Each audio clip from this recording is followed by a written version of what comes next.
Hello, welcome back again. I'm Ron. I just wanted to follow up to a story from a few weeks ago regarding the DJI drone that collided with an aircraft out in California during the Palisades Fires. A man from Culver County, Los Angeles, Peter Tripp Aikman, has agreed to a plea deal after his drone crashed into the Super Scooper aircraft that was fighting the Palisades fires in Los Angeles County. So the incident apparently happened back in January 9th, 2025, when he launched his drone from a parking structure in Santa Monica. So according to the U.S. Attorney's Office, Central District of California, he flew the drone at least, and get this, 2,500 meters or 1.5 miles toward the fires and obviously lost sight of the drone. Now, as Aikman was flying the drone, which was confirmed as a DJI Mini 3 Pro, it collided with the Quebec Super Scooper aircraft. As you may recall, the impact caused a 3 by 6 inch hole in the left wing of the aircraft. The costs were approximately $65,000, which Aikman has agreed to repay as part of his plea deal. In addition to restitution, he must complete 150 hours of community services for the 2025 Southern California wildfire relief effort. And I'll also mention that he's been banned from operating a drone. So there goes your little hobby there, buddy.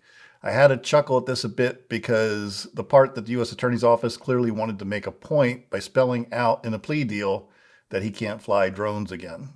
Nor should he. Now, the specific charges he faces, which are unsafe operation of an unmanned aircraft, carry a maximum penalty of 1 year in prison and a fine of up to $75,000.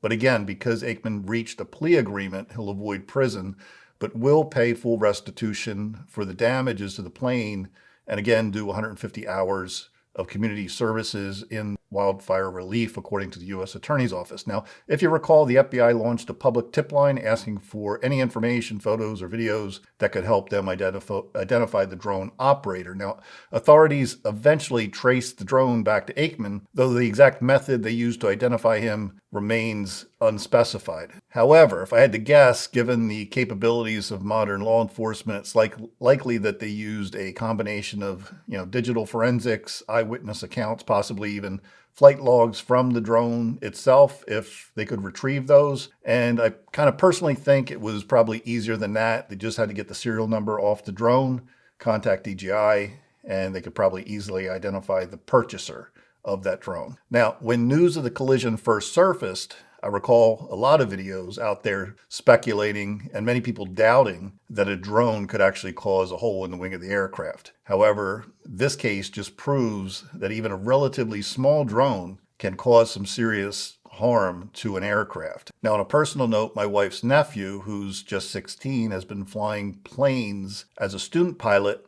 just the past year, and I would hate to think of him being put in this situation. So I think you have to be 17 to fly solo, so he's not doing that yet. But just think about these things yourself when you're flying your drones. There are student, pilots out there, and just be careful. These types of incidents serve as a reminder and a warning. The FAA is not messing around in these types of situations, and operators who interfere with emergency response efforts will be held accountable, will be prosecuted. And in a statement from Aikman, he expressed regret for his actions, explaining that he relied on the DJI drone's geofencing feature to prevent flying into restricted areas. Again, you saw my previous video, DJI removed geofencing about a month ago. However, this safeguard failed and he ultimately lost control of the drone. And of course, the defendant's attorney is going to argue for leniency in the sentencing, given what he calls mitigating circumstances. Mitigating circumstances, my ass. This guy knew exactly what he was doing. But hey, if you've got the money and a good attorney or good attorneys, I'm sure they'll argue the point. And, that's our legal system at work. Just remember, getting some wildfire shots just isn't worth the drama, the headache that you're going to inject into your life, the potential jail time. Even if you don't end up serving time, the costs associated with hiring attorneys, dealing with the attorney fees, court cost litigation, just not worth it. Just avoid it. It's not worth it. Now, the defendant, Aikman, will now appear in the U.S. District Court in Los Angeles, where the full extent of his actions, I'm sure, will become quite clear quite quickly. So his plea deal, financial restitution, and community services should just, again, serve as a reminder to everybody that flying drones, irresponsibly just isn't dangerous, carries some serious weight. So just use common sense, do your homework, know the laws, at least know the basics, and stay out of restricted airspace and stay out of the way of emergency vehicles. And that's it for this video. I just wanted to give you an update to that because we hadn't heard anything in a little while. And I guess we will see you in the next video. Hope it's warm where you guys are at. Still a little cold here in New Jersey. Take care. We'll see you soon.